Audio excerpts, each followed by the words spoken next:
Hi, everyone. Welcome to a special Thursday noon episode of This Week in Science. In the comments, please confirm you can hear me, you can see me, everything works because I am here by myself and I have not gotten to test my levels on anyone. So I am going to know that I'm not just shouting into the void. If I can get some positive feedback here. Oh, Paul sees me. Lovely. Loud and clear. Great. Okay. Well, this is the live YouTube pre-show show. I will be flying solo until hopefully Kiki can figure out her technical difficulties and join me. But if not, it's going to be a short and sweet all Blair's Animal Corner episode of TWIS. So this is our YouTube version. It is unedited. Once we kind of launch into the expected packet of the show, that's what we usually release as an audio-only podcast that will be edited if there are any flubs or anything like that. Obviously, there won't be. But thank you for joining us at this kind of special time. All of the TWIS team are kind of in flux right now, and so this was supposed to have worked for at least me and Kiki today. So we'll see. So here we go. We are going to start the actual podcast broadcast. Hold on. I have to get my audio ready. Okay, I'm ready. This is TWIS, This Week in Science, episode 1002, recorded on Thursday, February 13th, 2025, a day late. Hi, everyone. I'm Blair Bazdarich, and today we'll fill your head with flies, shrimp, and turtles. But first, disclaimer, disclaimer, disclaimer. Do not adjust your sets. It is just me. It is just Blair's Animal Corner. We'll see if we can get some more science friends in the joint soon. But if not, until then, there'll be lots of animal news this week on This Week in Science, coming up next.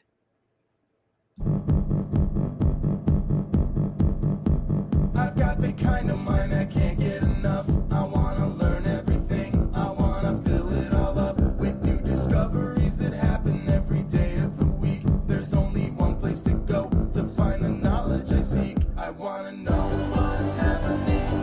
What's happening? What's happening this week in science? What's happening? What's happening? What's happening this week in science? Good science to you, listeners, viewers, everyone out there. Happy day of science to you all, a day late. Welcome to this week's episode of This Week in Science. We have a great show ahead, at least for what I've prepared. My name is Blair Bazdarich. Today, I'm so used to saying tonight because the show is usually at night. Today, Thursday, noon, February 13th, we are going to talk about, and by we, I mean me and all of you listening and viewing out there. We're going to talk about flies. We're going to talk about mantis shrimps. We're going to talk about baby turtles. It's going to be great. And as we jump into the show here, I want to remind you all that subscribing to TWIS, the podcast, on your favorite podcast platform is the best way to help us reach other people. You can also subscribe on YouTube or Facebook, or even better, get your friends and family to subscribe as well. We want to bring science to everybody, as many people as possible, especially in times like these. Once episodes are published, you'll get notified via your subscription. Just search for This Week in Science wherever podcasts are found, or you can find us at twis.org. And now it's time for another audio bump because we're going to go right into Blair's Animal Corner. Here we go. Loves are creatures, great and small. Biped, milliped, no pet at all. If you want to hear about animals, she's your girl. Except for giant pandas and squirrels. There's Animal Corner. With me, Blair. I have to do it all. This is crazy. So first, I want to talk to you all about baby sea turtles. Baby sea turtles are lost. And what I mean by that is that sea turtle scientists don't know where they go. We see them hatch on beaches. We see them crawl their way to the ocean, and then they disappear for 1 to 10 years. And then eventually they return to the beach, they return to the coastlines, nearly grown up, and that is when they usually lay eggs of their own. That's how they kind of complete their cycle there. But for 1 to 10 years, they're MIA. And so we have this massive data gap in the baby to toddler life stages of sea turtles, which I also love the kind of mental image of because I have a toddler at home. And to imagine a sea turtle toddler, great. No notes. Anyway, so the toddler life stage of the sea turtle is a big unknown. And so what do they do? What do researchers do? Well, researchers from University of Central Florida have attached GPS tags to the shells of young wild sea turtles. And they do that by taking out small boats and looking for young turtles drifting among the algae in Mexico. And so here I have a picture of one of these young turtles.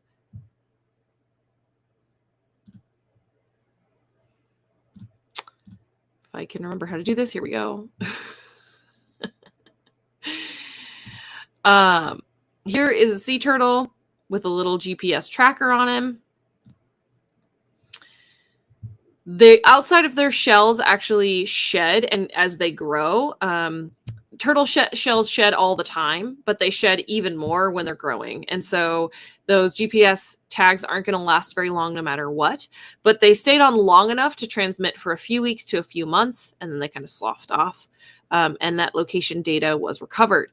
And so they were able to use that data to cross-reference kind of the long-held assumption about baby sea turtles, which is that they drift passively with ocean currents. They're still learning how to swim.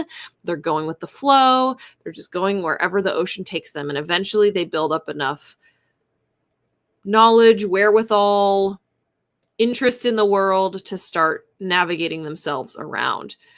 But what they uncovered was that the turtles are actually swimming. They did that by confirming the location of these young turtles with the roots of drifting buoys that they also set in the water at the same time.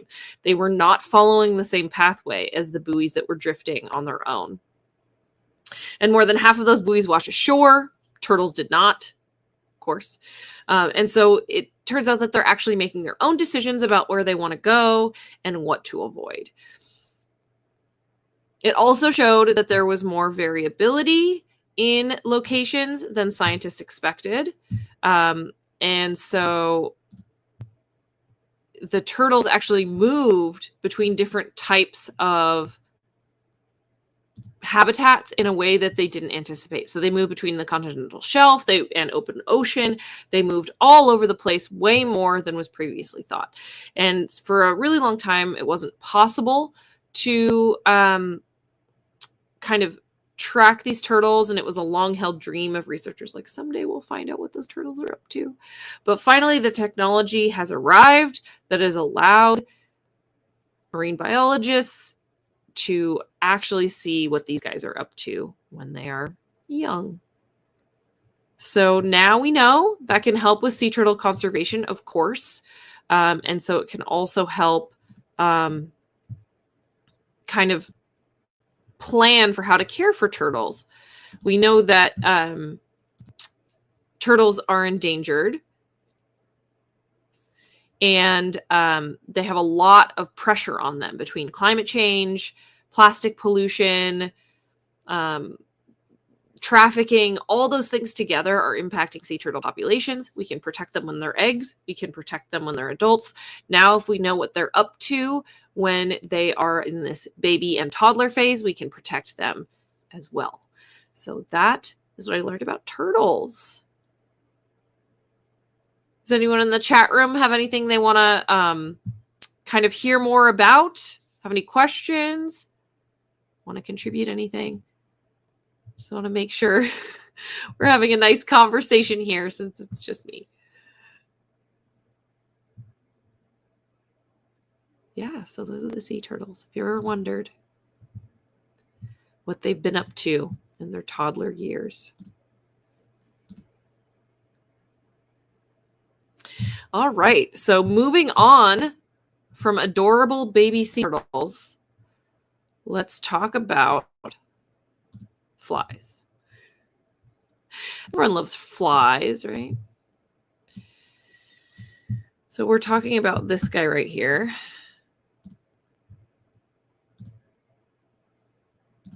Hey, look at this buddy.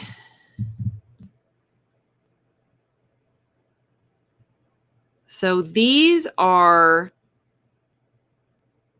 dance flies is what they're called. And they're called that because they have this really specific reproductive strategy. The adult flies lay eggs during the summer in dirt. They hatch into predatory larvae in the soil. The larvae hunt and eat other organisms. They become pupae before the winter.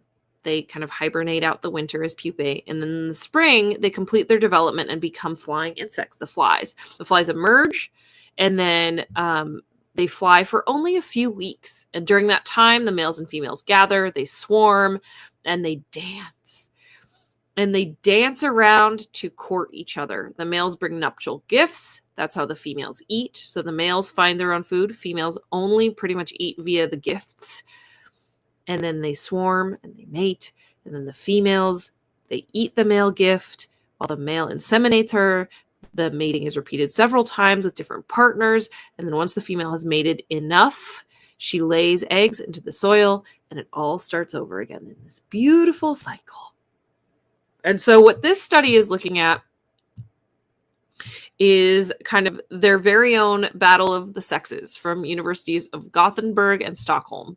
And that's because the females want those nuptial gifts. They want food. They're hungry. And the males want to inseminate females that have lots of eggs. And so those two things are at odds because the females want to get the most delicious goodies, but the males only want to bring goodies to the females that deserve it, that have the most eggs. And so the females have found ways to trick the males into looking bigger and more fecund, like they have more eggs. It turns out males, in their own turn, have sharpened their eyesight to be able to tell when females are bluffing. In different species of dance flies, they have different methods for doing that. They could have really hairy legs. They could swallow air to make them look bigger and more full of eggs. And the males, these dance fly males they have found, have developed sharper vision on the very top of their eyes. They have enlarged eye facets specifically on the very top. And that's because the males approach from below. So these extra good eye facets on the top of their eye stalks that allows them to kind of inspect the females carefully so that they can call the females bluffs. They can figure out whether the female is truly full of eggs or if they just want some delicious treats. And then they can save their treats for the females that are most worthy. So this is a really interesting case of an evolutionary arms race. We talk about that all the time with predators and prey. But in this case, it is with males and females who are kind of fighting to get the most out of each other in the reproductive relationship. And so this is a really funny case of kind of evolutionary one-upmanship between males and females within a species. Also, in a couple of these dancefly species, the females also appear to maybe have enlarged facets on the underside of their eye. They're not sure why. It might be to be able to see an approaching male more quickly, get to an advantageous position, get in the exact right angle so they look nice and big, see what they might be bringing them. Who knows? But this eyesight coupled with kind of the bluffing posturing of the females is a really interesting dynamic for this reproductive pair.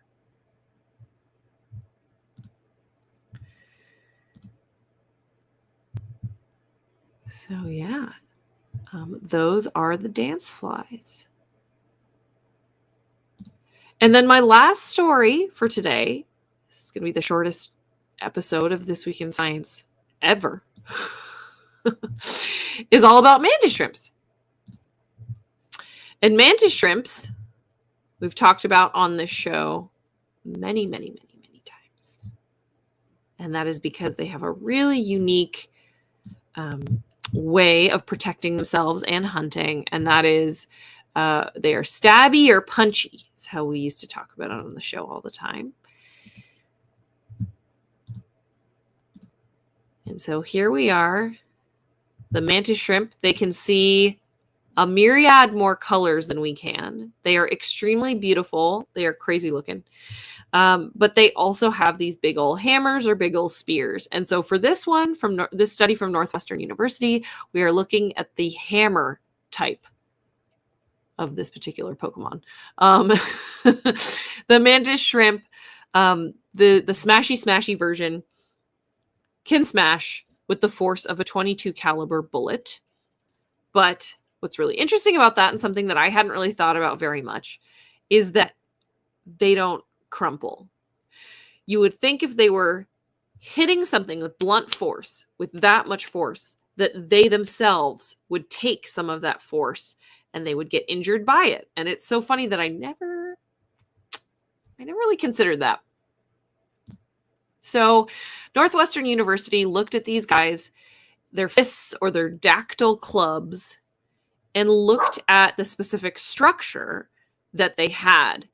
It turns out that they are covered in layered patterns which filter out sound. And remember, this smash is similar to like a sonic boom. So they're blocking specific vibrations, specific wavelengths, and that shields them against self-generated shock waves. Most prior work looking at these guys' clubs has been focused on the toughness and crack resistance. And so they treat the structure as a toughened impact shield. They've used that to kind of see if they can build similar materials for humans to use that could be, essentially riot shields and things like that. And so that has been the majority of the research done on the smashy version of the mantis shrimp. But they found in this new research that it used phononic mechanisms, structures that selectively filter out stress waves, which enables them to preserve their striking ability over multiple impacts and prevent soft tissue damage. So the soft tissue damage, that makes sense. They're not being injured. But the preserving the striking ability is interesting, because if it was just a shield, that shield would weaken over many smashes. But the fact that it doesn't weaken and they maintain their striking ability means there is something else at play. So how did they figure this out? First, they applied transient grating spectroscopy, which is a laser-based method that analyzes stress waves and how they propagate through materials. Then they employed picosecond laser ultrasonics, it's very fast, which provide further insights into the armor's microstructure. And they found two distinct regions in the club. Each was engineered for a specific function within the mantis shrimp's club. The impact region, which is responsible for delivering the blow, had mineralized fibers arranged in a herringbone pattern, which gave it resistance to failure. So that keeps it reinforced for many repeated smashes. Beneath that, the periodic region features twisted, corkscrew-like fiber bundles. And those bundles form something called a Bouligand structure, which is a layered arrangement in which each layer is progressively rotated relative to its neighbors. And so the herringbone reinforces the club against fractures. The corkscrew governs how stress waves travel through the structure. That design acts as a phononic shield, which filters high-frequency stress waves to prevent damaging vibrations from propagating back into the shrimp's arm and body. Basically, it's preventing wear and tear, and it's filtering out specific waves to make this guy extra good at the smashy part of his job. This research, this is like the big disclaimer on this research though, it analyzed 2D simulations of wave behavior, but they would really like 3D simulations next in order to fully understand the club's complex structure. Also, beyond that, beyond the 3D simulations, they want to actually do real life aquatic experiments with instrumentation so that they can investigate how phononic properties function in water. So they need to do it out of water, then they need to do it in water. And so all of this, in theory, could result in synthetic sound filtering materials for protective gear. And it could also inspire new approaches in reducing blast-related injuries in military and sports. So you might see some of this popping up in the military and, of course, in football, obviously, right? So there's another picture of our guy, the mantis shrimp. There you go. And that is what we learned about mantis shrimps this week, which I love when the mantis shrimp makes an appearance in the animal corner. And that is all of the science that I have this week. I cannot believe it. But we are done at the 20-minute mark with This Week in Science's Blair's Animal Corner this week.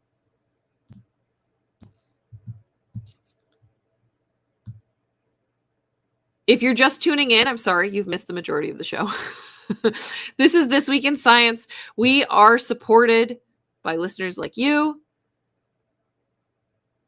You can find us on Patreon, patreon.com/thisweekinscience. Thank you to Fada for his help with social media and show notes. I see you here. Thank you, Gord, for manning the chat room. I don't know. Oh, did I see Gord today? I haven't noticed. Oh, there he is. Hi, Gord. Thank you for being here. Thank you for Identity 4 for recording the show. I know that you're here. Thank you, Rachel, for your assistance in editing. This is going to be an interesting one for you. And of course, I would like to again thank our Patreon sponsors. I do not have the list of Patreon sponsors, so insert reading of Patreon sponsors here. Know that we care about you and we love you. Thank you for helping make this show happen. On next week's show, at some time in the universe, we will be speaking, hopefully with Kiki, maybe with Justin, about science. To my knowledge, it'll be Wednesday at 8 p.m. Pacific time. That's when our show usually broadcasts live from Twitch, YouTube, and Facebook. If you're not sure, though, check our social media. You can also listen to us as a podcast. Just search for This Week in Science wherever podcasts are found. If you enjoyed the show, get your friends to subscribe as well. For more information on anything you've heard here today, if you want to look at more pictures of mantis shrimp, I get it. Links to stories will be available on our website, www.twis.org. You can also sign up for a newsletter there. We love your feedback. If there's a topic you would like us to cover or address or a suggestion for an interview, please let us know on one of our social media accounts or send us an email. Maybe don't tell us that you want more people on the show, though, because we really did try. This is the best I can do today. But when you do send an email, be sure to put TWIS, TWIS in the subject line, or your email will be smashed into oblivion by a mantis shrimp. We look forward to discussing science with you again next week. And if you learned anything from the show, remember, it's all in your head.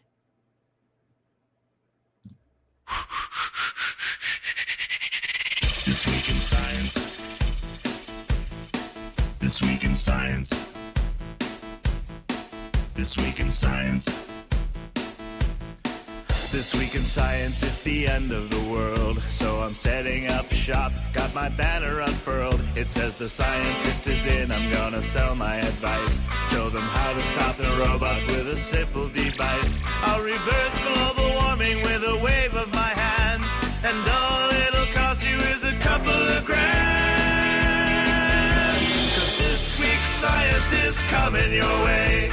So everybody listen to what I say. I use the scientific method for all that it's worth, and I'll broadcast my opinion all over the earth. 'Cause it's This Week in Science. This Week in Science. This Week in Science. Science. Science. Science. This Week in Science. This Week in Science. this week in science. Science, science, science, science. I've got one disclaimer and it shouldn't be news.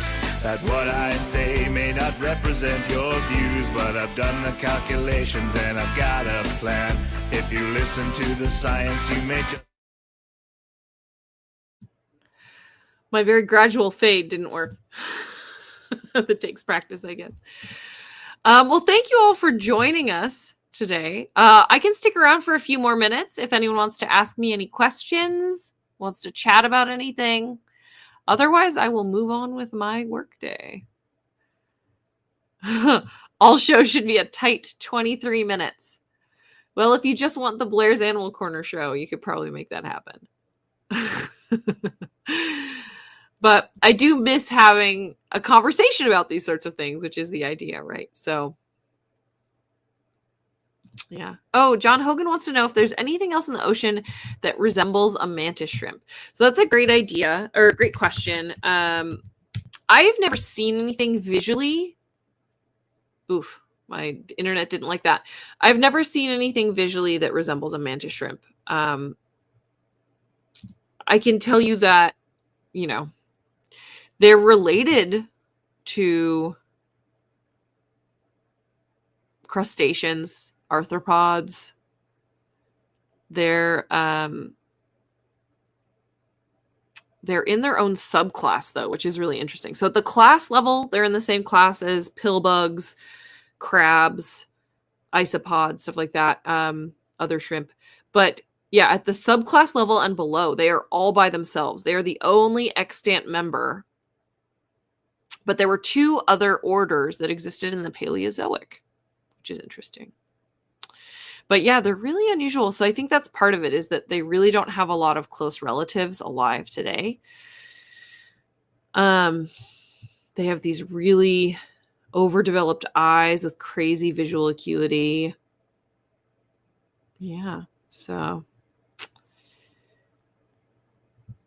they date back to about 300 million years ago, which is really cool. So they have been around for a long time, and there is really not much else like them.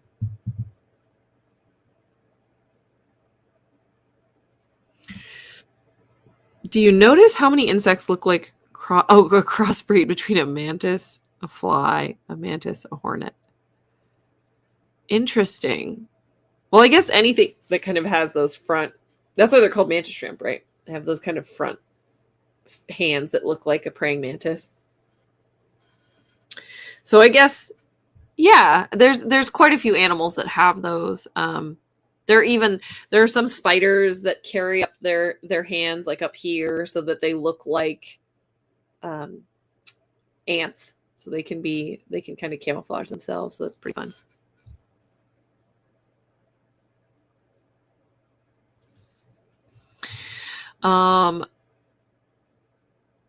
Oh yeah. So with regard to the sea turtles, Elizabeth wants to know, I understand the radio tracker is short term, but are the turtles tagged on the flippers or elsewhere? Great question. They did not specify in the study. However, I know that a lot of sea turtles are tagged. The question is whether they wanted to do that to a young turtle. Sometimes you can do that to the shell. You can do a little like hole punch in the shell, and that doesn't hurt them. And then it doesn't usually fall out, and it doesn't impede growth. But I would guess that they probably didn't, just because they were so small. So their shell was probably still kind of soft. Their bones obviously were super tiny compared to how big they're going to get. So my guess is that they didn't, but they may have. But tagging historically hasn't been as helpful with figuring out where they go. It's just like, okay, yep, they turned up at the same beach again. So different goals, I would say, versus the GPS tracker.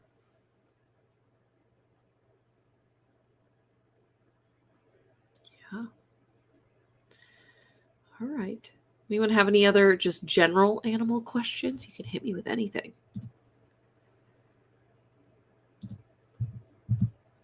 Then I have to go back to my meetings and spreadsheets and all my other stuff that I do for my job. Okay. Well, thank you for joining me here today. Sounds so formal.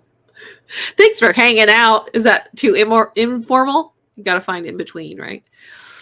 Hopefully Kiki will resolve her computer issues.